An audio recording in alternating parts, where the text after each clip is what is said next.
Olá, estudantes, prezados e prezadas, bem-vindos então à nossa quarta videoaula do primeiro semestre do curso de Filosofia à Distância, disciplina Filosofia, Cultura e Sustentabilidade. Estamos avançando no semestre, no último desta turma. Que alegria, que coisa boa. Pessoal, então, de começo eu quero agradecer a participação de vocês, as contribuições colocadas lá no nosso fórum de discussão.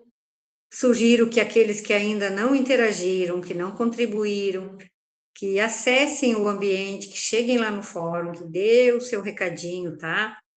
Coloque lá a sua análise, a sua reflexão sobre a temática, sobre as propostas que lá estão, que eu já coloquei uma outra proposta lá, hein?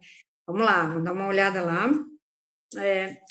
E isso não só porque será considerado para aquele pontinho do semestre, mas não é por isso, não.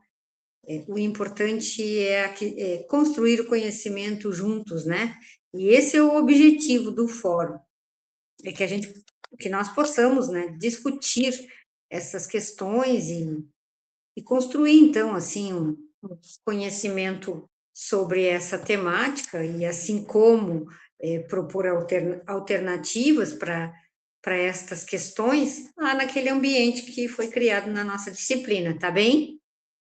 Então, passamos para a nossa quarta videoaula de hoje, que vai falar, então, sobre a crise filosófica, a racionalidade instrumental, tá? Modernidade, técnica e dominação da natureza. A gente pode dizer que a modernidade, ela constitui um dos momentos mais decisivos da história do pensamento ocidental. E esse pensamento, então, foi marcado pela emergência de uma nova concepção de razão, centrada na autonomia do próprio sujeito, tá? E também na capacidade de dominar o mundo por meio do conhecimento científico e técnico. Isso caracteriza a era moderna. E nesse contexto, a racionalidade passa, então, a assumir um caráter eminentemente instrumental, tá? Ou seja, orientado para a eficácia. Este é o lema. Eficácia para o cálculo, para o controle dos meios em função de determinados fins. E essa tal transformação, embora tenha possibilitado avanços extraordinários, o que nós não podemos negar, né? A gente não pode negar estes avanços, principalmente no campo da ciência e da tecnologia. Também, junto com isso tudo, suscita, então, uma série de críticas, tá? Ao meio, no âmbito filosófico, a desenvolvimento da modernidade. E, sobretudo, assim, no que diz respeito às suas implicações éticas, tá? Não só éticas, mas sociais e ambientais, né? E a crítica à racionalidade instrumental, ela se revela como uma tentativa de compreender, assim, os limites e as contradições do projeto moderno, especialmente naquilo que se refere à relação entre humanidade e natureza. E ao transformar a natureza em objeto de exploração e de controle, a modernidade inaugura, assim, desta forma, né?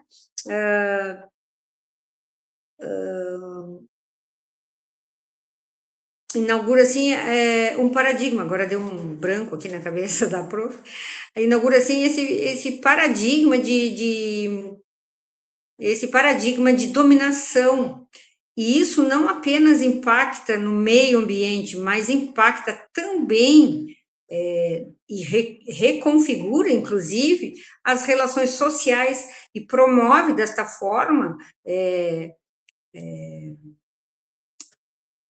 opressão, formas sutis de opressão, tá?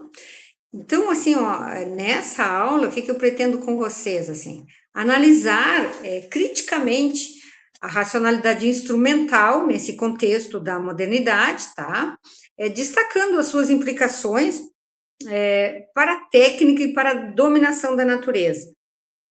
E isso, então, para isso, nós vamos mobilizar contribuições de diferentes tradições filosóficas, dando ênfase, então, como sempre, à teoria crítica, bem como em abordagens contemporâneas que problematizam, né? Que problematizam a crise ecológica, tá? E os limites do modo civilizatório moderno. Bueno, a emergência, então, da racionalidade moderna, ela está profundamente associada ao desenvolvimento da ciência moderna e à consolidação do método experimental, resumindo isso que nós havíamos já falado.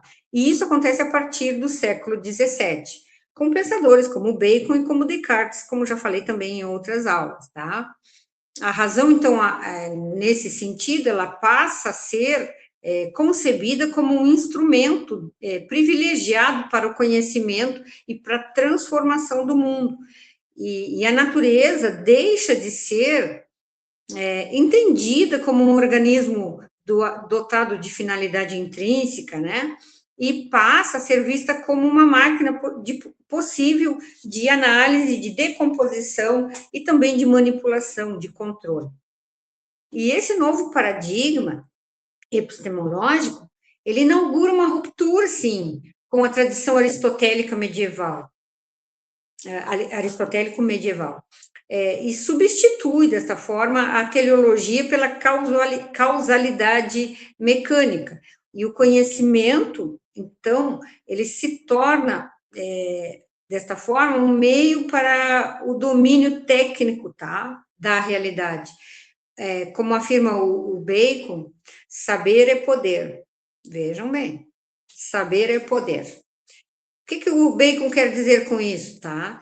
Ele já está indicando claramente, assim, e articulando, aliás, ele está indicando essa articulação já desde lá, tá? Entre conhecimento e controle. Saber é poder, conhecimento e controle. Então, no entanto, essas transformações que se limitam ao campo, essas transformações não se limitam ao campo científico, tá?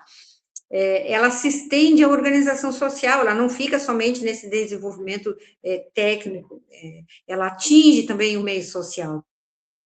O meio econômico e o meio político, tá?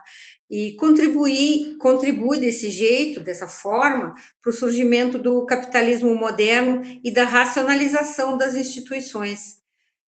E a racionalidade instrumental, que o Habermas já tem toda a sua crítica desenvolvida, né, em cima dessa racionalidade instrumental, ela passa a orientar não apenas a relação com a natureza, mas as relações humanas. Promove, assim, uma lógica da eficiência, não apenas da eficiência, como também da produtividade, e que permeia todos os aspectos da vida social. Bom, a crítica mais contundente à racionalidade instrumental é desenvolvida na Escola de Frankfurt, né? Como nós já falamos, o Habermas é um desses, embora, assim, tenhamos também autores anteriores a Habermas que já trabalhavam essa crítica à racionalidade instrumental, principalmente ou especialmente por meio da obra Dialética e Esclarecimento. O projeto iluminista, então, ele busca libertar os indivíduos da superstição e da ignorância, acaba por produzir novas formas de dominação, tá?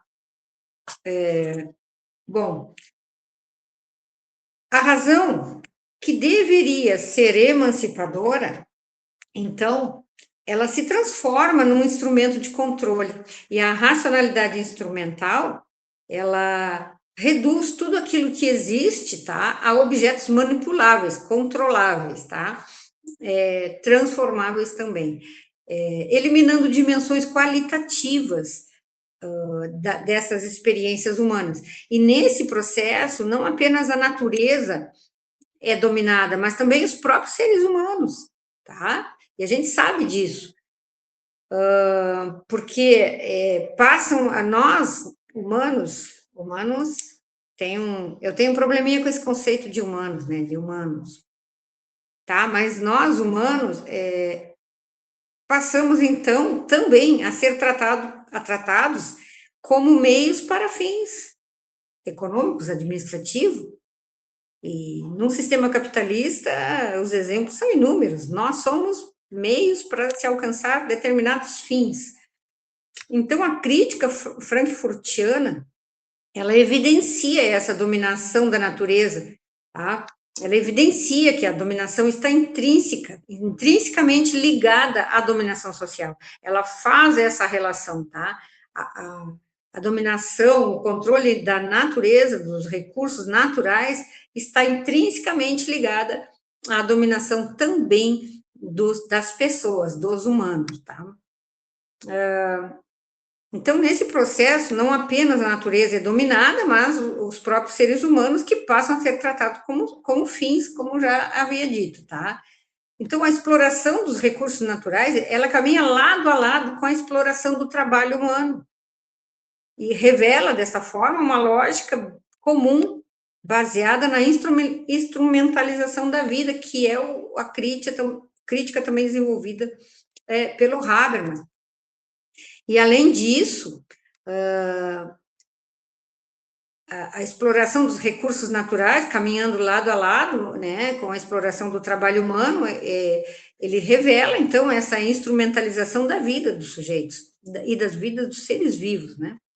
E a indústria cultural, nesse sentido, enquanto expressão da racionalidade instrumental no campo simbólico, ela contribui também para a reprodução da estrutura de dominação ao padronizar a cultura e limitar a capacidade crítica dos indivíduos. Olha só, limitar a capacidade crítica dos indivíduos, tá? A técnica, enquanto expressão concreta da racionalidade instrumental, ela ocupa um canal na modernidade, um espaço central na modernidade, né? Ela não deve, então, ser compreendida apenas como um conjunto de ferramentas, a técnica, mas sim como um modo de relação com o mundo. A técnica moderna implica uma forma específica de revelar a realidade, na qual tudo é reduzido a recurso disponível para o uso, tá? E essa concepção é profundamente analisada pelo Heidegger, que ele identifica, então, na técnica moderna, um modo de desvelamento que transforma a natureza em um fundo de reserva. É isso que o Heidegger fala, que a técnica transforma a natureza em um fundo de reserva. Bom, e nesse contexto, o ser humano, ele também se torna parte desse sistema, sendo reduzido a recurso humano. E o mais interessante desta análise toda, né, é que essa redução do ser humano a recurso humano, né, manipulável, controlável, é realizado, é feito por outros humanos. Então, lá vem a frase, né, do Bacon, lá, dizer que conhecimento é poder, né? Vamos lá, para refletir sobre isso. Bom, então, a alienação decorrente deste processo, tá, ela se manifesta na perda do sentido da existência, na fragmentação das relações sociais e na submissão da vida às exigências do sistema técnico econômico. A técnica deixa de ser um meio para se tornar um fim em si mesmo, orientando as decisões políticas e econômicas de maneira autônoma, tá? Então, a dominação da natureza, característica da racionalidade instrumental, ela vai atingir o seu ápice na crise ecológica contemporânea, que é o que nós estamos vendo agora, por exemplo, né? Podemos citar inúmeros acontecimentos dessa crise ecológica, os resultados que isso tudo nos traz. Então, ela alcança, essa crise ecológica, o seu ápice agora na fase contemporânea. E o modelo de desenvolvimento baseado na exploração intensiva dos recursos naturais revela-se insustentável, não dá mais para aguentar isso, né? Olha o Krenak já avisando assim, ó, o que a gente pode é tentar adiar o fim do mundo, mas o fim do planeta, ele quer dizer, né?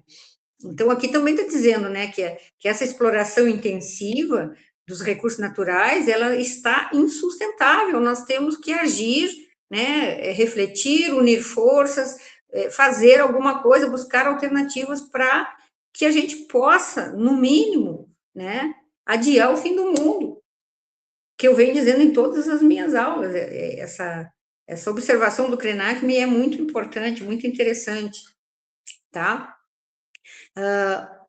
Bom, então se revela então insustentável e coloca em risco a própria sobrevivência da humanidade, que é o que o Krenak já está falando, né? Então, a crise ambiental não é apenas um problema técnico, mas é uma crise civilizatória, e que exige uma revisão profunda nos fundamentos, tá, da modernidade lá atrás. E a racionalidade instrumental, ao privilegiar a eficiência, tá, e o crescimento econômico, ela negligencia os limites ecológicos, tá, e as interdependências entre os sistemas naturais, entre os seres vivos desse planeta. E, nesse sentido, se torna, sim, necessário repensar a relação entre humanidade e natureza, superando a lógica da dominação e adotando uma perspectiva mais integrada, né? E sustentável, é claro. E isso implica reconhecer a natureza não como um objeto, mas como um sujeito de valor, dotado de dignidade própria, tá? Bom, e diante das limitações da racionalidade instrumental, diferentes correntes filosóficas, elas propõem alternativas baseadas em uma concepção mais ampla de razão. Entre elas, destaca-se a racionalidade comunicativa do Habermas, tá? Que ela enfatiza o diálogo, o entendimento mútuo, a intersubjetividade, a busca pelo consenso, tá? Pela construção consensual das normas. E essa abordagem propõe uma reorientação da razão e desloca o foco do controle para a compreensão. Vejam só a diferença, né? A racionalidade comunicativa, ela busca integrar dimensões éticas, sociais, culturais, promovendo formas de ação orientadas pelo entendimento e não apenas objetivando o sucesso, tá? E, além disso, perspectivas decoloniais indígenas também oferecem críticas fundamentais ao paradigma moderno, ao questionarem, por exemplo, a separação entre humanidade e natureza, e ao proporem modos de vidas baseados na interdependência e no respeito aos ciclos naturais. Bom, estas abordagens, elas apontam para a necessidade de uma transformação paradigmática, assim, que vá além da simples reformulação técnica e envolva, de fato, mudança profunda nos valores, né, nos valores e nas formas de organização social. A crítica, então, à racionalidade instrumental, ela também implica uma reflexão sobre a responsabilidade ética do uso da técnica. Então, essa responsabilidade ética sobre o uso da técnica deveria, se é que não esteve, estar sim presente neste encontro de representantes mundiais na COP30, onde eles discutiram o futuro do planeta. Tá? Então, essa responsabilidade ética sobre as técnicas do desenvolvimento desenfreado deve estar lá naquele encontro de líderes mundiais que discutiram os próximos séculos do planeta, se é que teremos séculos, né? Bom, a ética da responsabilidade propõe propõe que as ações humanas sejam avaliadas não apenas em função dos seus resultados imediatos, tá? Mas também de suas consequências a longo prazo. E isso é particularmente relevante no campo ambiental, onde os impactos das decisões atuais elas podem afetar gerações futuras. E se nós não fizermos nada, ou não discutirmos sobre isso, não buscarmos alternativas, não cobrarmos dos nossos gestores, que futuro nós vamos deixar para as gerações que estão por vir? Como nós já falamos lá na nossa primeira videoaula. Ó, a nossa primeira videoaula já está ficando lá atrás, lá atrás. Bom, assim, voltando aqui o texto, a construção de uma ética voltada para a sustentabilidade, ela exige a participação democrática, com certeza. Exige também a valorização do conhecimento local e a integração entre diferentes formas de saber e de viver. Trata-se, então, de superar a fragmentação do conhecimento e promover uma abordagem interdisciplinar, gente, tá? Que seja capaz de enfrentar os desafios complexos dessa modernidade. Bom, finalizando, então, a nossa videoaula de hoje, nós podemos considerar que a crítica filosófica, a racionalidade instrumental, ela se revela ou ela revela os limites, tá? E as contradições do projeto moderno, especialmente no que se refere à relação entre técnica, dominação e natureza.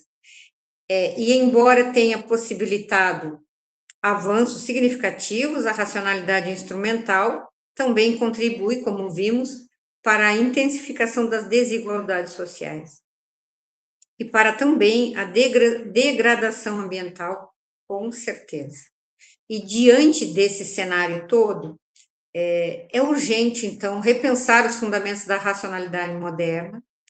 É urgente, então, buscar alternativas que promovam a emancipação humana, tá? E a sustentabilidade ecológica. E isso implica não apenas uma mudança no modo de pensar, mas também uma transformação nas práticas sociais e nas estruturas institucionais, tá? E a superação da lógica instrumental, ela exige a construção de uma racionalidade mais ampla, que seja capaz de integrar as dimensões éticas, comunicativas e ecológicas, tá? E talvez somente assim nos será possível enfrentar os desafios do presente e construir um futuro mais justo e sustentável para todos os seres vivos deste planeta. Até a próxima!